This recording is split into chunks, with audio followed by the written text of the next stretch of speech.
시청자 여러분 안녕하십니까, 이용순입니다. 내년 4월 총선을 앞두고 국회의원들의 치적을 알리는 현수막이 곳곳에 나무끼기 시작했습니다. 21대 국회의원을 뽑는 선거가 200일 앞으로 다가왔습니다. 정치권은 벌써부터 총선 전국에서 주도권을 잡겠다, 이런 각오가 분명히 읽히고 있습니다. 과연 정치권이 민심을 제대로 읽고 있는 것일까요? KBS 생생토론에서는 200일 앞으로 다가온 총선을 전망하고 남겨진 변수, 그리고 민심의 향배에 대해서도 이야기를 나눠보겠습니다. 토론에 함께하실 분들을 소개해드리겠습니다. 김성수 시사평론가 나오셨습니다. 안녕하세요. 김성수입니다. 배재대 공공인지학부 정현정 교수 나오셨습니다. 안녕하세요. 여론조사 전문가입니다. 배종찬 소장 나오셨습니다. 안녕하십니까. 단국대 정책경영대학원 이희성 교수 전화 함께했습니다. 네, 안녕하세요. 현 정국이 좀 복잡하고 또 여러 가지 생각을 많이 하게 하는 그런 정국이 계속 이어지고 있습니다. 나오신 네 분 좀 복잡한 이러한 정국을 좀 한 단어로 정리한다 하면 어떤 단어가 나올까요? 좀 어느 분부터 말씀 주실까요?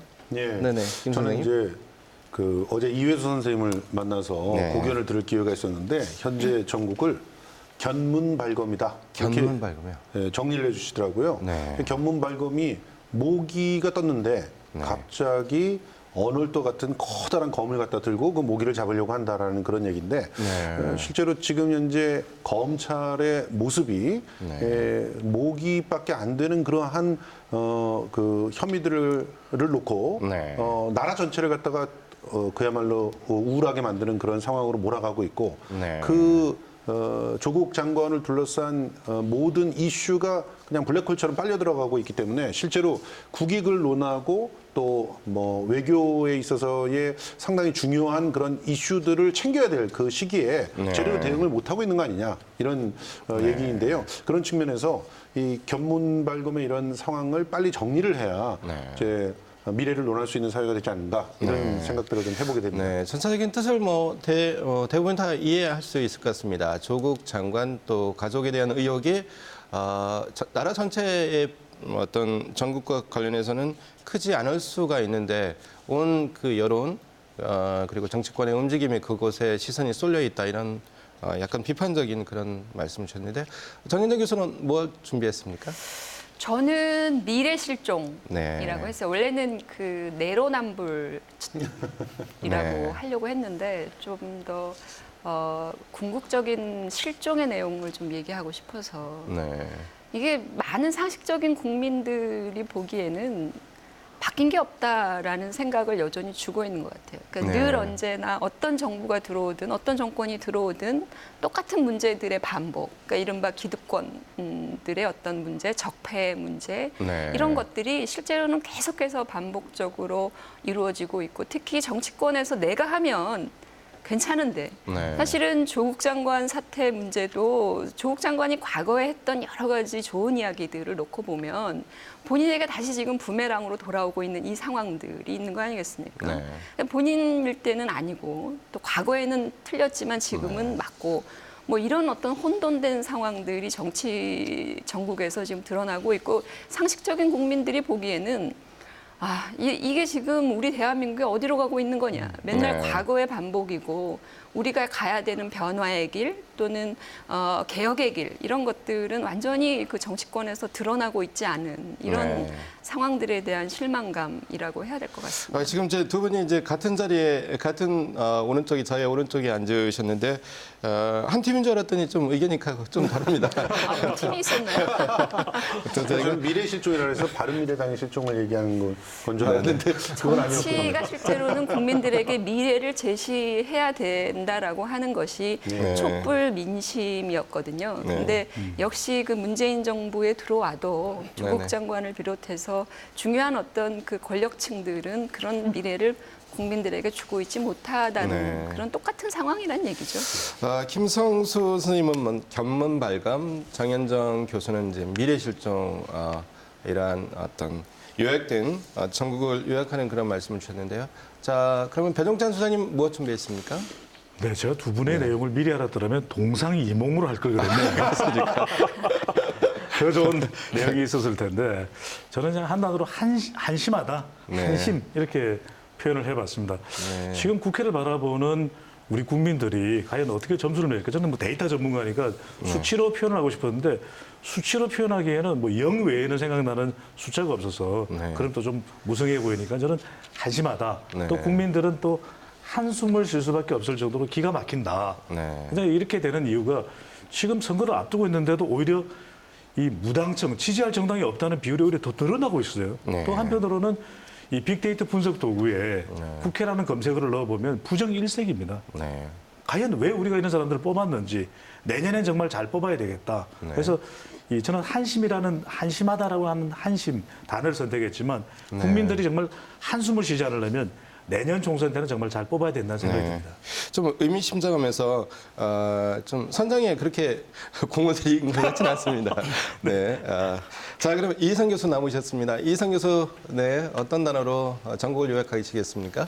예, 조국 장관 블랙홀이라고 했는데요. 저도 미리 알았으면 50일째 이렇게 했을 텐데 예, 지명부터 임명까지 지금 50일이 됐습니다. 이렇게 오랜 기간 장관 인사 그 거취 문제를 가지고 이렇게 대한민국이 계속 흔들리고 네. 서로 반복하는 경우가 있었는가라고 좀 물어볼 정도로 굉장히 좀 어려운 상황이 있습니다. 이게 이제 정치 이슈로 출발했던 그런 부분인데 이제는 정치 이슈뿐 아니라 문화, 사회, 또 교육 전 분야에 이게 지금 확산이 되고 있어요. 그리고 이 부분을 실질적으로 좀 정리를 해야 될 국회는 내년 총선을 또 앞두고 있기 때문에 이제 강대강으로 대치를 하고 있고 그러다 보니까 정작 중요한 뭐 한일 갈등이라든가 뭐 북핵 문제 또 가장 중요한 또 민생 경제 이런 것들이 지금 조국 이슈에 다 빨려 들어가고 있다. 이렇게 좀 말씀드릴 수가 있을 것 같아요. 네. 뭐 이번 그 조국 전국 관련된 블랙홀이 어느 정도 유지될지 또 계속 지금과 같은 어떤 모든 것을 빨아들이는 그러한 힘을 발휘할지 좀 두고 봐야 될 것 같고요. 이번 20대 국회 마지막 그 정기국회죠. 이제 열리고 있는데요. 이번 국회가 민생 처리와 관련해서는 뭐 거의 이제 성적이 아주 최저치다 이런 평가가 나오고 있습니다. 국회의원들이 또 이제 내년 총선을 앞두고 있는데요. 사실 유권자들에게 좀 내놓을 성적표는 좀 전체적으로 좀 좋지 않은데요. 이번 국회의 어떤 성적표, 뭐 어떤 국민을 대하는 태도라 할까요? 좀 어떻게 평가할 수 있겠습니까? 어느 분이 먼저 말씀 주실까요? 국회 정혜진님? 성적표를 우리가 늘 따지잖아요. 뭐 네. 법안을 얼마나 통과시켰는지 또는 어떤 법안들이 실제로 민생과 직결되는 법안들이 네. 얼마나 많이 처리가 되고 또 효과를 발휘했는지 이게 일반적으로 우리가 뭐 평가하는 지표라고 보여지는데 네. 사실은 그 민생 국회의 어떤 능력과 역할이라고 하는 것은 네. 반대급부에 있는 행정부의 사실은 노력과 네. 또는 그 절차적인 어떤 협의의 과정들 네. 이런 것들이 살아나야만 왕성하게 살아나야만 사실은 국회의 그런 부분도 같이 상승을 하는 거거든요. 네. 국회가 혼자서 법안 통과시키는 거 아닙니다. 그러니까 정부가 일을 많이 해야만 국회가 할 일이 많아지는 네. 것이고 정부가 열심히 또 국회를 설득하기 위해서 협치의 길을 열어야만 국회가 또 바빠지는 것. 아까 뭐 조국 장관 임명 문제로 굉장히 오랜 기간 동안 국회가 네. 공전했다고 하는데 그거 외에는 행정부가 국회에게 사실은 어떤 도움과 협조와 같은 어떤 유기적 관계들을 요구해 왔는지 네. 대북 관계이든 경제 관계이든 이런 부분들이 전혀 노력이 없다. 다른 말로 하면 행정부가 실제로 국민들의 어떤 문제를 해결하기 위해서 얼마나 많은 일들을 국회에게 던져주고 국회가 그것을 받아서 일할 수 있도록 해줬던가. 그리고 성과를 내기 위해서 행정부는 국회를 어떻게 적절하게 설득했던가. 정부 여당은 그 설득의 길을 어떻게 열어갔던가. 이런 부분들을 놓고 보면 저는 단순히 국회의 실적이 초라한 것이 아니라 네. 우리 행정부와 정부 여당의 어떤 그런 노력의 성과도 상당히 같이 함께 초라했던 것이 아니냐라고 그렇게 생각할 수 있을 것 그러니까 이제 같습니다. 국회 성적표가 뭐 국회만의 어떤 그 저조한 노력뿐만 아니라 이제 정부 부처에서도 정책 추진이 그리 많지 않았다. 그래서 이제 법안 발의도 많지 않았다 했는데 좀 동의하십니까? 저는 사실은 상당히 옳은 지적이라고 생각이 되면서 네. 이제 방점을 좀 다르게 찍고 싶어요. 네. 실제로 지금 행정부에서 꾸준히 지금 하고 있는 그런 그 노력들이 이제 국회를 설득하지 못했다라고 하는 부분에서는 상당히 동의하거든요. 그러니까 더 설득하는 노력을 했어야 되지 않느냐 하는 지적에 대해서는 행정부가 뼈저리게 받아들여야 됩니다. 그런데 애초에 아무것도 통과시키지 않겠다라고 작심한 3분의 1 이상의 집단이 그 안에 있으면 그게 설득이라고 하는 과정으로 이루어질 수 있는 것인가. 지금 그 제1야당이 국회를 팽개치고 장외로 나가서 한마디로 땡깡 정치를 한 게 이 조국 사태 이전에도 똑같았어요. 그러니까 그야말로 지금 현재 그 국정 운영의 파트너라고 해야 될 제1야당의 행태는 그냥 모든 것을 발목 잡기로 일관하고 있다라고 하는 평가에서 크게 벗어나지 않는 그런 일들을 보이고 있어요. 그러면 이 3분의 1이라고 하는 석수를 갖고 있기 때문에 협치를 해야 되니 그들이 원하고 있는 내용들을 고스란히 다 받아줘야만 합의를 할 수 있다라고 한다면 그럼 대한민국 국민들이 대통령을 갖다 선택하면서 대통령의 공약이 관철되기를 원하는 그런 바람은 어디로 사라져버리는 것인가. 그러니까 이런 그 논의들을 하면서 동시에 같이 바라봐야 된다는 것이죠. 그러니까 충분히 설득해야 될 어떤 필요가 있고 또 설득을 해야 마땅한 정책들이 있고 또 그런 설득들이 받아들여져서 국회에서 법이 통과되어야지만 행정부의 정책들을 실현시킬 수 있음에도 불구하고 그것이 현상적으로 이루어지지 못한 부분에 대한 책임은 분명히 양쪽에서 함께 다뤄져야 될 것이다 이런 생각을 합니다. 제가 잠깐만요. 네, 말씀 주시죠. 예, 제가 이제 말씀드린 것에 대해서 충분히 저 이제 의견 동의하는 부분이 있는데 사실은 언제나 그 발목 잡는 야당의 특성이라고 하는 것은 지금 여당인 민주당이 야당이었을 때도 동일하게 행사했던 방법론인데요. 그때 이제 나왔던 비판의 시선이 뭐냐. 어떻게 어떤 후진 정치가 야당을 장외로 몰아내는 거죠. 우리가 제도도 있고 여러 가지 뭐 대통령도 협치를 해야 된다라는 그런 어떤 절차와 과정들이 굉장히 성숙한 나라임에도 불구하고 왜 우리나라 야당들은 그런 제도적 효과를 누리기보다는 대부분 다 장외로 나가는가의 문제입니다. 이것은 제가 보기에는 대통령이 어떤 방식으로 그 제도의 틀 안에 함께 할 수 있는 공간을 열어주느냐의 문제인데 야당이 밖으로밖에는 나갈 수 없는 이렇게 무기력한 상황. 이 상황에 대한 책임은 분명히 행정부에 있다라고 하는 점을 판단을 내려야 되고요. 3분의 1만 반대를 하는 것이 아니라 현안에 대해서는 사실 뭐 외교 문제라든지 또 대일 관계 문제라든지 소득주도 성장이라든지 이 정부의 핵심 정책에 대해서 다양한 많은 사람들이 반대 의견을 가지고 개진을 했지만 실제로 조정이나 수정 또는 그것과 관련되어지는 타협 절차들은 살아나지 않았다라고 하는 거죠. 그러니까 민생도 어려워지는 상황이 계속 반복되고 있는 거 지금 뭐 아니겠습니까? 야당을 떠나가지고 국민들이 보기에는 정말 한심합니다. 한심하고 지난번 패스트트랙 그 과정에서 뭐 그전에는 뭐 식물국회 일하는 국회로 지탄을 받았지만 이번에 뭐 동물국회다 할 정도로 뭐 본인들이 만들어놓은 선진화법 스스로 깨면서 뭐 법치주의의 어떤 모범도 보이지 않는 그런 국회의원들을 봤을 때 그리고 이제 아까 말씀하신 그 민생에 대한 부분은 여야를 떠나가지고 국민들을 위한 일들은 해야 됩니다. 근데 그런 것까지도 서로 대치하면서 전혀 일을 하지 않고 특히나 이제 지금 굉장히 국제 환경이 어렵지 않습니까? 이 국익을 우선하는 그런 여러 가지 정책들이 있습니다. 그런 것들을 좀 너무 방관한 게 아닌가. 그래서 이제 성적표를 받고 내년에 총선이 또 치러지지만 이런 부분들을 우리 국민들이 꼼꼼히 체크를 해서 아마 표로 심판하지 않을까 그런 생각이 듭니다. 네, 다음 발언은 좀 데이터를 중시하는 배종찬 수장께 구할 텐데요. 죄송합니다. 어떻습니까? 이제 네. 정부 여당과 대립각을 너무 과도하게 세움으로써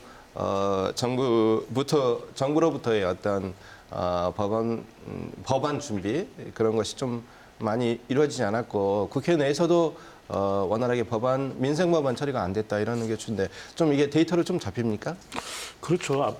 방금도 이제 우리 이희성 교수께서 제가 선택했던 한 단어, 한심 이걸 또 거듭 언급해 주신 것처럼 수치상으로도 우리가 정당 지지율과 이 국회 정치권에 대한 평가는 좀 다르게 볼 필요가 있습니다. 정당 지지율이라는 것은 어떤 정당을 지지한다, 지지하지 않는다, 이거 상당히 정치적인데 국회 전체의 서비스에 대해서는 국민들의 실망감을 이루 말할 수가 없거든요. 이거는 거의 뭐 바닥 수준인 거죠. 우리가 이 국회와 관련된 통계 결과의 법안 발의 건수나 처리 건수를 보더라도 다른 이전의 국회보다도 더 경쟁력이 낮고 실제 패스트 트랙과 같은 것은 국민의 민생과 매우 중요한 법안이거든요.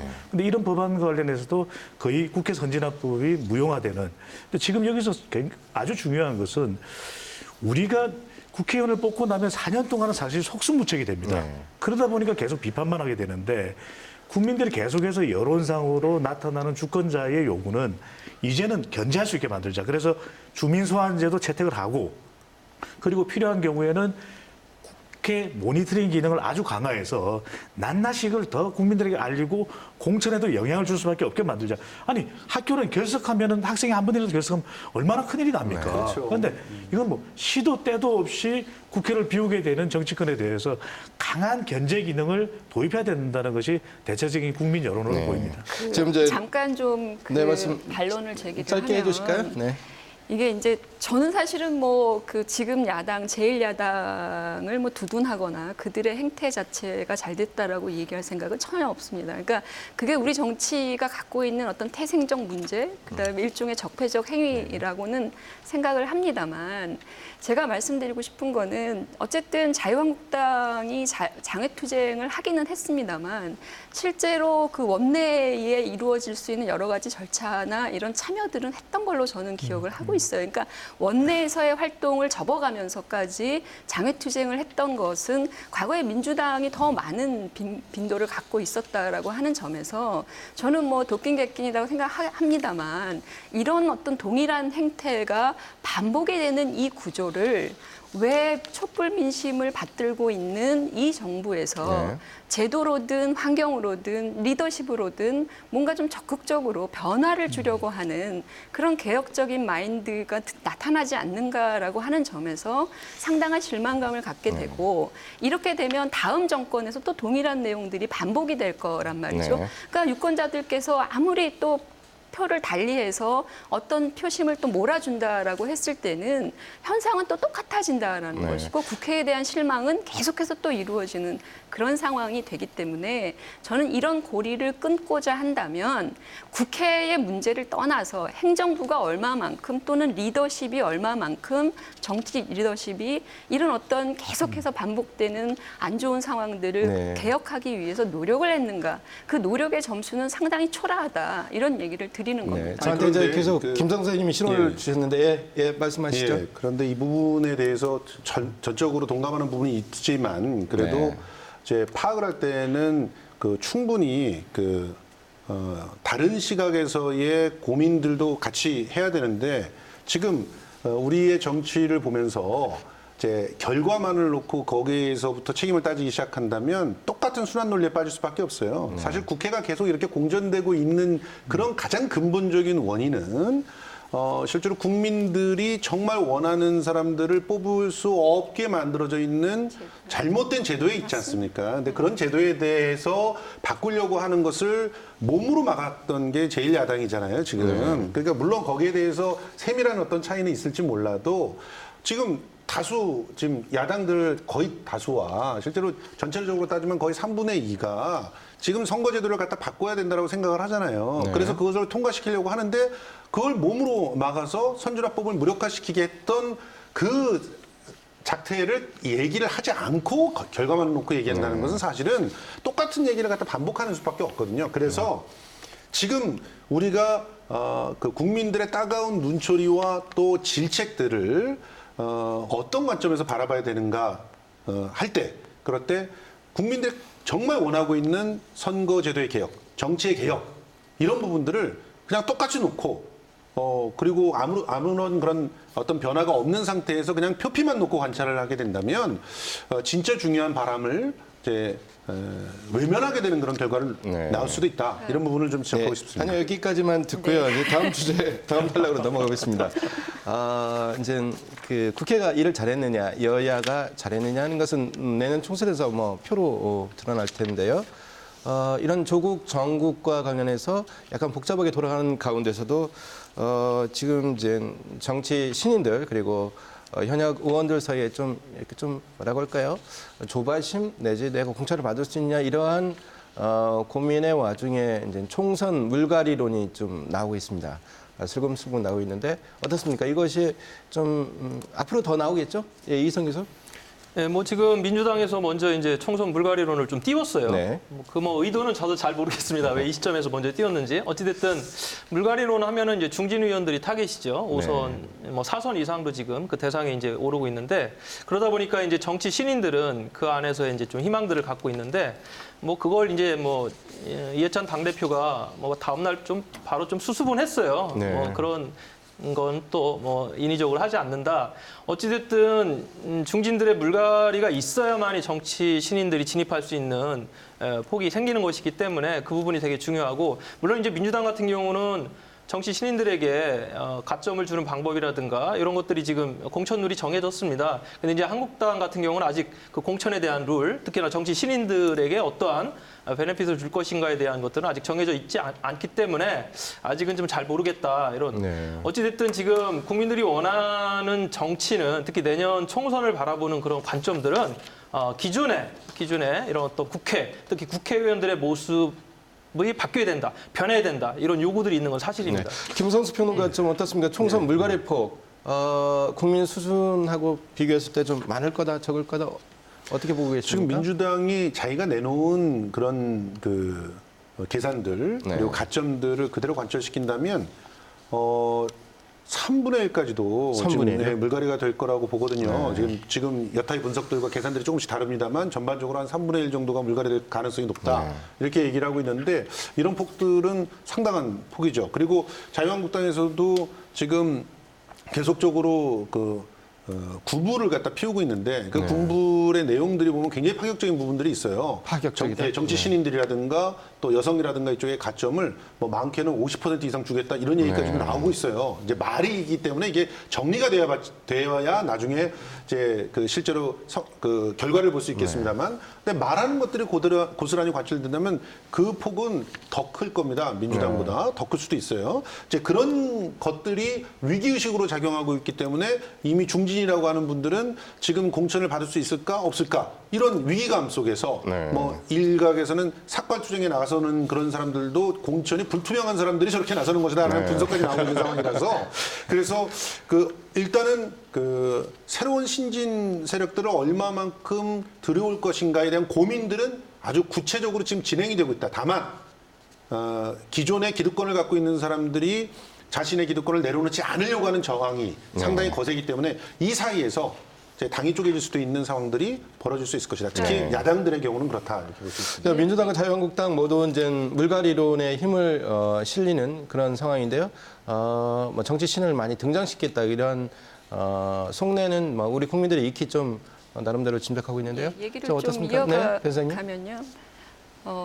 그 총선 물갈이는 사실은 대충 보면 우리의 어떤 그 현역 교체율은 매번 선거에서 20% 정도는 유지를 네. 해왔습니다. 그래서 지금 이번에 그 민주당 쪽에서 얘기하고 있는 그 비율 자체, 아까 뭐 3분의 1 네. 이렇게 나오는 거는 그냥 하겠다는 수준에서 정상적인 것이지 그렇게 파격적인 것은 아니다. 다만 왜 민주당에서 이 시점에서 물갈이론을 드러냈는가라고 하는 점에서는 사실은 조국 정국이 오래가면서 이 이른바 이제 선거에서의 구도 싸움이라든지 또는 이슈 싸움이라든지 특히 최근에 그 여론조사에서 드러나고 있는 것처럼 중도층의 이탈 현상들 이런 것들이 가속화되면서 사실은 그 떠나간 민심들을 어떻게든 다시 한번 좀 끌어올려고 하는 다른 대안이 없기 때문에 그런 차원에서 지금 물갈이론이라고 하는 것을 그냥 아젠다로서만 내세운 거라고 저는 보여지고요. 이 물갈이의 어떤 실효성과 진정성을 담보하려면 사실은 대통령의 지지율이 어디까지 갈 것인가를 놓고 봐야 됩니다. 대통령의 지지율이 정당 지지율보다 계속 높아지는 상황이라면 아마 이해찬 당대표가 얘기하는 물갈이는 성공할 가능성이 높고 그 폭은 넓어질 가능성이 높다라고 보여지지만 대통령 지지율이 실제로 어려워지거나 지금 현재 민주당 지지율보다 낮게 간다라고 하면 오히려 그 정당은 안전한 선거를 추구합니다. 이른바 조직과 자원을 갖고 있는 현역 의원들을 대거 등용을 하면서 그 현역 의원 중심으로 선거를 치를 수밖에 없는 상황이 도래한 거거든요. 그렇다면 이 부분은 좀 더 우리가 좀 시간을 두고 봐야 된다. 대통령 지지율이 앞으로 어떻게 갈 건지 그리고 민주당 지지율이 어떻게 갈 건지라고 하는 점에서 봐야 되고요. 그리고 또 하나는 그 신진 정치 신인에 대해서 저는 좀 의문을 제기하는 게 작년에 지난 20대 총선에서 민주당 거의 호남은 물갈이를 했습니다. 네. 근데 이 신인이라는 사람들이 실제로는 정말 신인이 아닌 경우가 많고요. 그러니까 이른바 그 지역 내에서 지역들 간의 그 권력층들 간의 이른바 이 세력 주고받기에 불과한 네. 이런 상황들이 나타났기 때문에 어떤 공천 제도를 활용하느냐, 그 신인 발굴을 위해서 어떤 제도를 활용하느냐가 좀 더 중요한 어떤 문제가 되지 않을까라는 생각이에요. 네, 일단은 이제 총선 물갈이폭 얘기가 나왔으니까 민주당부터 얘기 나왔지만 사실 자유한국당도 물갈이론에 더 힘을 보태는 아마 그런 분위기 또 정의당, 바른미래당 등도 물갈이론에 대해서 좀 적극적인 발언을 많이 할 걸로 보이는데 어떻습니까, 변호사님? 근데 물갈이론이라는 것이 실제 그렇다면 여론의 환호를 받아야 되는 것이거든요. 네. 아, 실제 될 거야. 그런데 이런 이야기에 국민들은 별로 귀 기울이지 않는다는 아, 것입니다. 그렇습니까? 왜냐하면 네. 선거만 앞두고 나면 늘 해왔던 이야기가 물갈이. 네. 물 갈아 마신다고 사람 안 바뀝니다. 네. 마치 그것이 물타기처럼 들릴 수가 있는 것이거든요. 계속 물만 먹는다고 세상이 변하는 건 아니듯이. 네. 그래서 첫 번째로는 구체성이 떨어지는 것이죠. 네. 그러니까 물갈이론이 나오는 이유가 뭔가 변화를 주지 않으면 국민들이 이 비판할 것이다. 국민들이 심판할 것이다. 이런 위협 때문에 위기 때문에 이런 이야기를 하게 되지만 우리가 과거에도 이거는 늘 선거 때만 나오면 일종의 타령식이었거든요. 네. 그런데 이게 한편으로는 억지 춘향식 위기 모면 전략의 또 한 방편이 되는 겁니다. 네. 왜냐하면 계속해서 당내에서도 혁신 요구를 하다 보니까 아 그래 이 정도 이야기를 하면은 그래 청년에게 기회를 많이 줘야지 또 여성들에게 기회를 정작 그렇게 됐던 적이 있습니까? 네. 없거든요. 왜냐하면 계속 임박하게 정치권 자체가 복잡해집니다. 지금도 보면 조국 장관 논란이 있죠. 패스트 트랙을 앞두고 있죠. 그러다 보면 시간이 유야무야 지나가다 보면 아 우리 하려고 했는데 정말 시간에 너무 임박하다 보니까 못했다 이해해달라. 네. 이러다 보면 기존에 이미 알려져 있는 사람들이 될 수밖에 없는 상황이거든요. 네. 자 여기서 중요한 것. 그렇다면 이걸 좀 더 구체적으로 하기 위해서는 우리가 시민단체 있습니다. 매니페스토 같은 데에서 정말 이렇게 가서는 안 돼. 기존의 국회의원들 활동을 심판했는데 지금은 그런 활동들이 상당히 희박해졌다라고 하는 네. 것. 마지막으로는요. 이게 물갈이론이라는 게 그 나물에 그 밥이 되지 않으려면 하고 싶다는 사람을 그냥 시켜서는 안 되지 않습니까? 네. 자격을 갖춘 사람들을 인재를 찾아다녀야 되거든요. 네. 안 찾습니다. 우리 안 이 찾아요? 안 찾아요. 대전에도 보면 이 한밭에 얼마나 인재들이 많습니까? 네. 그런데 대전에 와서 인재 찾기에 이 골몰했다, 열중했다 이런 이야기 못 들어봤습니다. 네. 네. 이제 인재 영입위원회가 곧 구성될 텐데 각 당마다요. 어떤 노력을 할지 좀 더 시간이 좀 많이 남아 있습니다. 그리고 또 총선하면 좀 박빙 지역 좀 우리가 눈여겨 보는데요. 이번 총선에서 충청권에서 승부처 또 관심이 가지 않을 수 없습니다. 충청 지역에서의 승부처 좀 관심이 초미의 관심사가 될 지역구는 어딘가 좀 의견이 분분할 텐데요. 어느 분이 말씀 이어주실까요? 네. 네. 제가 좀 먼저 말씀드릴까요? 네. 아, 교수님 먼저 말씀드리니. 네, 뭐 이 교수님. 네. 하십시오. 네. 제가 지역 대학에 있다 보니까 아무래도 물론 뭐 충청권, 충남, 대전 뭐 이렇게 있는데 뭐 아무래도 세종시가 되지 않을까 싶습니다. 세종시요? 예, 세종시는 지금 현재 이해찬 당대표 지역구인데 불출마를 일찍 선언을 했고 지금 또 세종시가 갖는 굉장히 큰 상징성이 있습니다. 네. 이전에 이제 노무현 정부의 가장 중요한 국가 균형 발전이라는 어떤 척도가 바로 세종시에 있기 때문에 네. 그리고 역대 보면은 굉장히 중량감 있는 분들이 세종시에 많이 출마를 네. 하셨어요. 이번에도 지금 현재 그 지역에서 많은 후보들이 활동을 하는데 다소 이제 인지도가 약합니다. 그래서 이게 중원을 또 잡아야 총선에서의 어떤 그 세를 또 모을 수가 있는데 그래서 지금 뭐 총리급 출마자들을 좀 내세워야 된다. 그래서 네. 민주당에서는 뭐 이낙연 총리까지도 얘기가 되고 있고, 예, 그리고 황교안 대표도 이야기가 좀 됐었어요. 그리고 이완구 전 또 의원도 그래서 이런 중량감 있는 출마자들이 세종시에 출마를 한다면 아마 가장 관심이 높고 또 뭔가 치열한 그런 선거가 되지 않을까 예상을 합니다. 역시 세종이 이제 약간 분구가 된다는 전제하에서 선거구 하나 더 생긴다는 하에서 이제 각지에서 중량급 어떤 선수들이 좀 많이 밀려들지 않을까 생각합니다. 다른 분, 네. 교수님 말씀에 제가 이어서 설명을 네. 드릴 수밖에 없을 것 같은데 지금 우리가 전체 내년 선거의 판세를 보면은 수도 충청권이 상당히 중요할 수밖에 없습니다. 네. 수도권과 비수도권으로 나누었을 때 그 중간 지역을 차지하고 있는 것이 바로 우리 충청권이거든요. 네. 근데 충청권이 왜 중요하느냐? 지금 대전시장도 그렇고 충남지사, 그럼 충북지사, 세종시장까지 더불어민주당 소속입니다. 네. 그러니까 내년 총선은 물론 당연히 이 지역구 의원에 대한 심판, 평가, 그리고 대통령에 대한 중간 평가적 성격도 있지만 지금 지난 지방선거 이후에 이 광역단체장 또 시장 어떻게 잘해왔는가 이런 것에 대한 평가도 있을 수가 있거든요. 그렇기 때문에 다른 우리가 도농 지역이 상당히 널리 분포되어 있는 우리 충청권의 특성을 보면 그래도 대도시 권역 이쪽에서 어떤 바람이 일어나는지가 상당히 중요합니다. 대전, 그다음에 청주, 충주, 앞서 우리 이 교수님께서 말씀 주셨던 세종까지. 근데 특히 제가 주목하는 지역은 물론 현역 의원들이 상당히 강세일 수밖에 없겠지만 저는 수도권에서 가까운 천안의 판세를 봅니다. 이 천안이 또 이 서울, 인천, 경기 우리가 이른바 수도권에 가깝기 때문에 여기서 기존의 의원들이 굳히게 들어가느냐 아니면 내년의 판세가 수도권에 가까우면서 예전에 기존의 수도권 판세와는 다른 1대1 대결 구도, 여야의 1대1 대결 구도가 과연 만들어지느냐. 그래서 저 수도권 민심과 연결되는 지역이기 때문에 천안에 어떤 결과가 나올지 상당히 바로미터가 될 가능성이 높다고 봅니다. 김성수 평론가 어떻습니까? 그 이낙연 총리가 이제 대선 주자 선호도에서들 1등, 2등 하고 있는데요.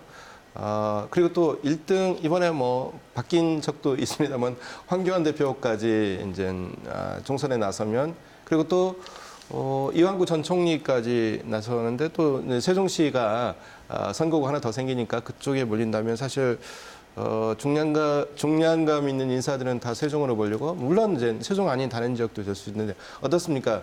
중원에서의 그런 싸움 어떻게 보고 계십니까? 우리 그 배 대표님이 굉장히 잘 설명해 주셨지만 지금 영남 그리고 호남 이제 거기는 이미 정리가 어느 정도 끝났다. 거기서 그 뭔가 됐다. 뭐 문제가 생긴다면 그것이 일종한 그 민심의 향배를 갖다 보여주는 그런 그 형태가 될 것이다라고 이렇게 얘기를 하잖아요. 그런데 실제로는 수도권과 이제 중원에서 어떤 성적을 내느냐가 실질적인 승리를 얘기할 수 있는 상황이라고 보죠. 특히 충청도가 지금 보면은 그 약간 더불어민주당이 우세한 형태로 지금 그 지역구 의원들 숫자들은 그렇게 되어 있는데 이 숫자에서 하나를 더하고 하나를 빼고 하는 것이 굉장히 의미 있는 그런 그 승부에 대한 어떤 그 판정처가 될 수 있는 가능성이 높다는 거죠. 그런 측면에서 말씀하신 대로 세종같이 분구가 하나 더 된다면 세종에서 과연 그 두 개의 그 구를 갖다 전부 다 더불어민주당이 가져갈 것이냐 아니면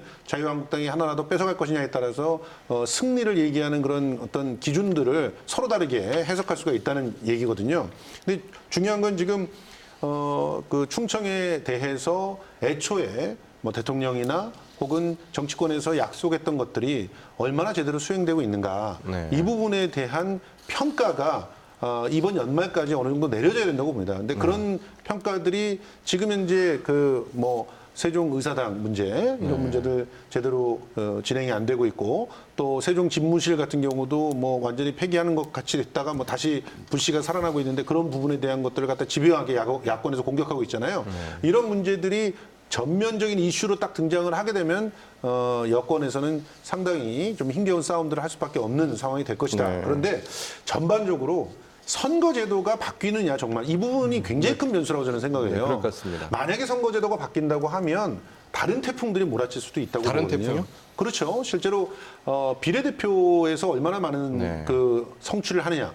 이게 지역보다도 더 중요한 그런 상황들이 될 수도 있기 때문에 지역구에서 이겼다고 해도 비례에서 사실상 의미 있는 그런 그 패배를 하게 된다면 그러면 또 그것으로 그 서로 다른 그런 결과들을 얘기할 수가 있단 말이죠. 그래서 지금 관심이 가는 지역구를 놓고 보는 것도 굉장히 중요하지만 선거제도 끝까지 이 선거제도의 향배도 굉장히 중요한 그런 변수가 될 것이라 생각합니다. 비례대표제도 지금 이제 선거제도 개혁의 내용은 연동형 비례대표제 아닙니까? 그러니까 이제 이 의석수를 실제로 득표율에 가장 근접하도록 지역구든 뭐든 이렇게 보존해주는 그런 방식이기 때문에 변화가 클 거라고 보여지지만 충청권으로 돌아왔을 때 이제 저는 이 선거제도 개혁이 이번 총선 전에 안 이루어질 거다라고 하는 예측을 전제로 말씀드립니다. 그러니까 현 시점에서 어렵다. 놓고 봤을 때 충청의 어떤 그 표심이라 그럴까요?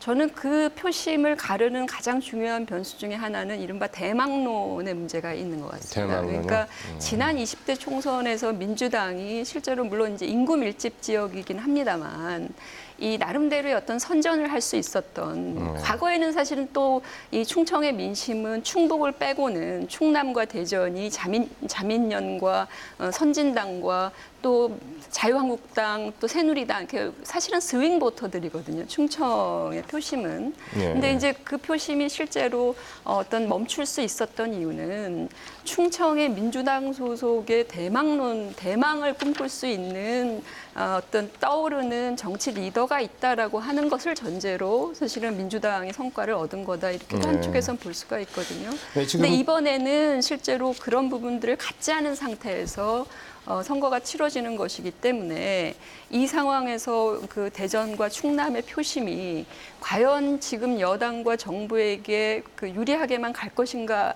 오히려 이럴 때는 충청의 민심은 과거의 선거를 놓고 보면 네. 상당히 실리적으로 돌아서는 경향이 있다라고 하는 거죠. 정당 투표를 하다가도 이제는 실리 투표로 가게 되는데 그 실리 투표를 하는 근거는 정부 여당에 대한 심판과 평가가 같이 연동이 되어 있는 거거든요. 과연 정부가 우리에게 무엇을 해주었는가, 네. 여당이 무엇을 했는가라고 하는 그 평가 기준이 충남과 대전에 상당히 영향을 미칠 수 있다라고 한다는 점에서 본다면 네.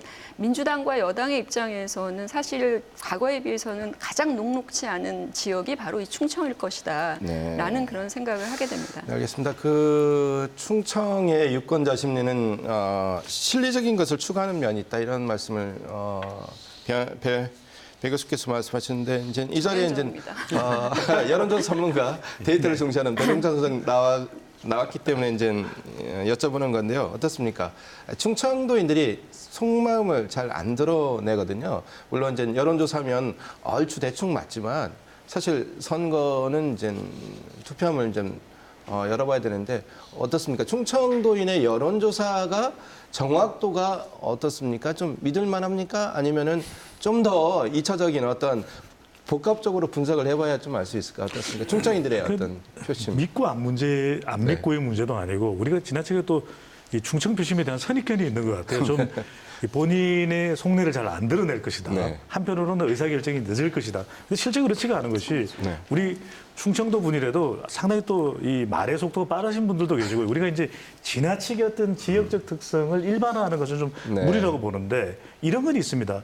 이게 다른 어떤 지역에 비해서도 지역적 이해관계를 초월한 지역이 또 충청이거든요. 네. 대체적으로 우리가 지역 대결 구도로 뭐 영호남 이야기를 하고 그렇죠. 이제는 수도와 지방인데 그 가운데 있는 사실은 수도권하고 이 교통은 상당히 또 근접돼 네. 있고 한편으로는 또 수도권만큼의 혜택을 또 못 누리는 것이 우리 충청이거든요. 그래서 각종 현안에 대해서 중립적인 입장을 많이 드러냅니다. 또 한편으로는 첨예한 어떤 정치적 이슈에 대해서는 의견 표명을 좀 유보하는 경우들도 있거든요.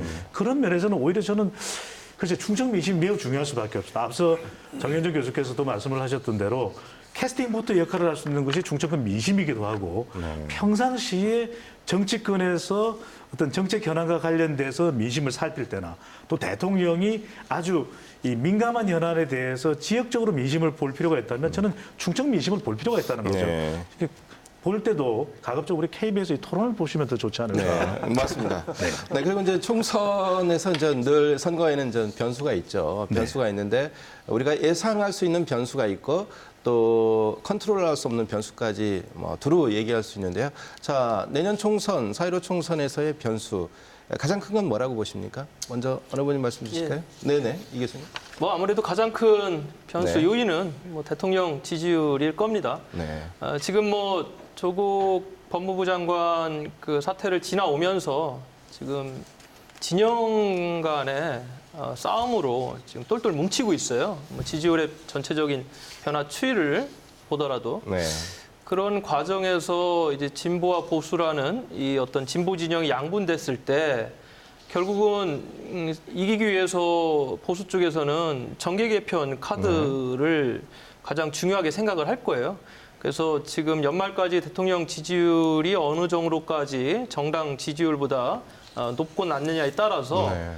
그 일환으로 정계 개편의 속도가 붙고 아니면 좀 유보적일 것이다. 그래서 저는 가장 큰 요인은 대통령 지지도 그리고 그에 따른 정계 개편이 가장 중요한 변수가 될 것이다. 그렇게 예측을 합니다. 네, 조국 정국 관련해서 이제 문재인 대통령의 지지율이 약간 하락 흐름을 보였죠.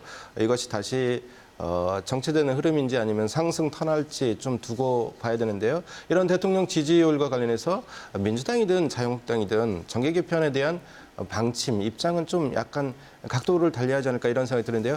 자, 다른 분들 의견은 어떻습니까?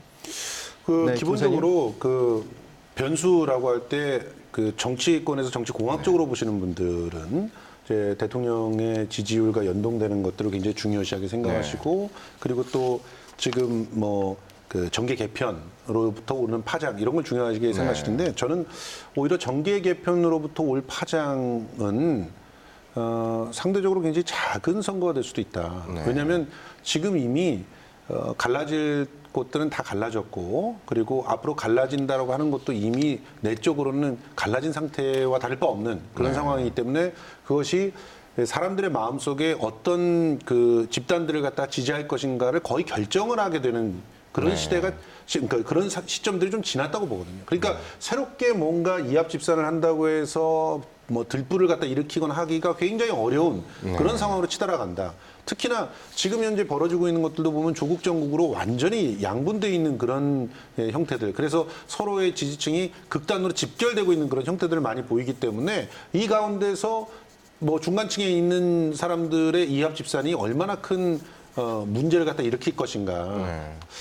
오히려 선거에 더욱더 직접적인 영향을 가져올 수 있는 것들을 뽑으라면 외적인. 그러니까 변수요? 오히려 나라 밖에서부터 올 수 있는 그런 태풍들이 가능할 것이다. 뭐 가령 뭐 한일 간의 관계에 있어서의 어떤 변수들이 굉장히 크게 작용할 가능성도 있고 그리고 또 북미 그 협상의 진척도에 따라서 완전히 다른 국면들이 만들어질 수가 있습니다. 그렇게 되면은 뭐 대통령 지지도고 뭐고 뭐 모든 것들이 한꺼번에 쏠려 들어갈 수도 있는 그런 상황들이 만들어질 수 있죠. 지방선거에서 그랬습니다. 그렇죠. 그런 상황들이 만들어질 수 있기 때문에 지금 뭐 그 국정원에서 얘기하듯이 11월에 뭐 김정은 답방이 성사되고 그리고 DMZ 평화지대를 대통령이 제안을 했는데 여기가 정말 국제적 평화지대로 뭐 정의가 되면서 유엔에서 여기를 뭐 국제평화지역으로 뭐 상징적으로라도 인정을 하고 이런 식의 어떤 변수들이 벌어지게 된다면 내년도의 총선은 사실은 뭐 거의 이제 그 지금 현재 그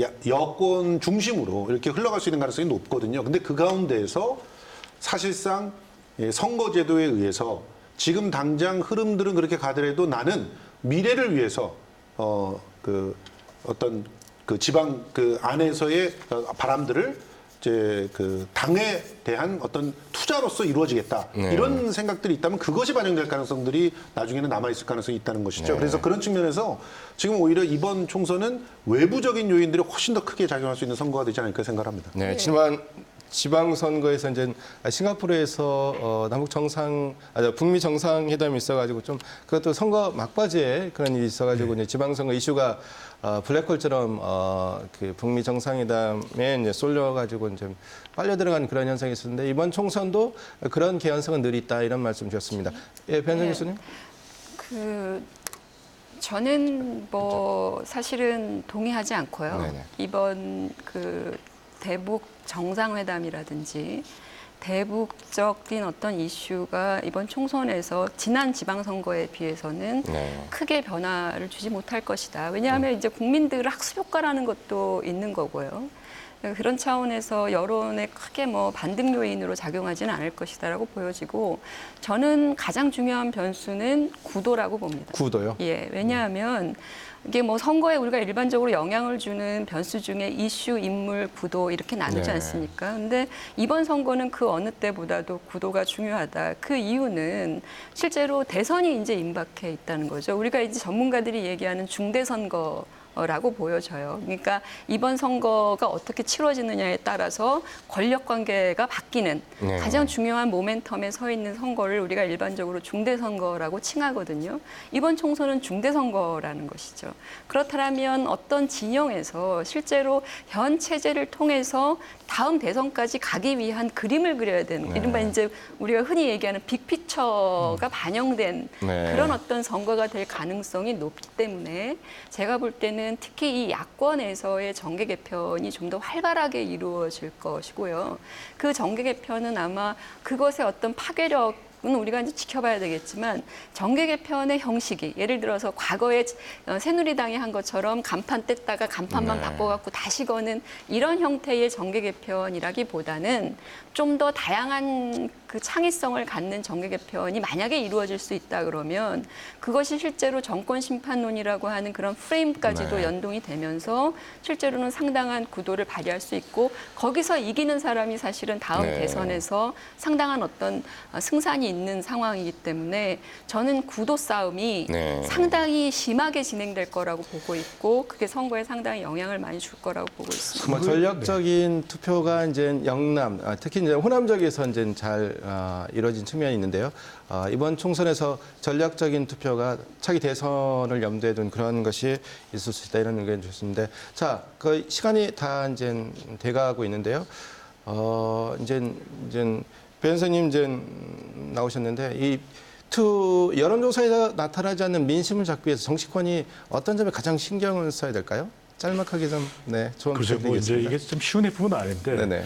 여론조사는 수치만 나오기 때문에 개인 유권자 한 명 한 명이 어떤 생각을 가지는지 잘 모릅니다. 가장 중요한 것이 국민들의 목소리를 듣는 것이죠. 그래서 우리가 뭐 여론조사의 결과를 참고하는 것도 물론 중요하고 또 하나는 현장을 가보는 겁니다. 우문현답. 우리의 문제는 현장에 답이 있다. 그리고 이 노노편인가요? 여기를 보면 이청득심이라고 합니다. 들음으로써 민심을 얻는다. 그래서 일방적으로 자기 이야기를 많이 하게 되면 정치권에서는 이제는 네. 정말 총선을 앞두고 잘 듣는 그런 노력이 필요해 보입니다. 네. 오늘 토론 여기서 정리해야 될 것 같습니다. 민심은 천심이라는 말이 있죠. 근데 그 민심조차도 천심조차도 변죽을 일으키든 이제 잘 변하기 때문에 이제 정치권이 좀 더 노력을 기울여야 되고 고민하고 표심을 잡는 노력이 앞으로 더 이제 더 적극적으로 진행이 될 것 같습니다. 민심을 받는 방법 쉬우면서도 어렵다는 얘기를 이제 네 분이 같이 공유하면서 말씀을 주셨습니다. KBS 생생토론 여기서 마치겠습니다. 시청해주신 여러분 감사합니다.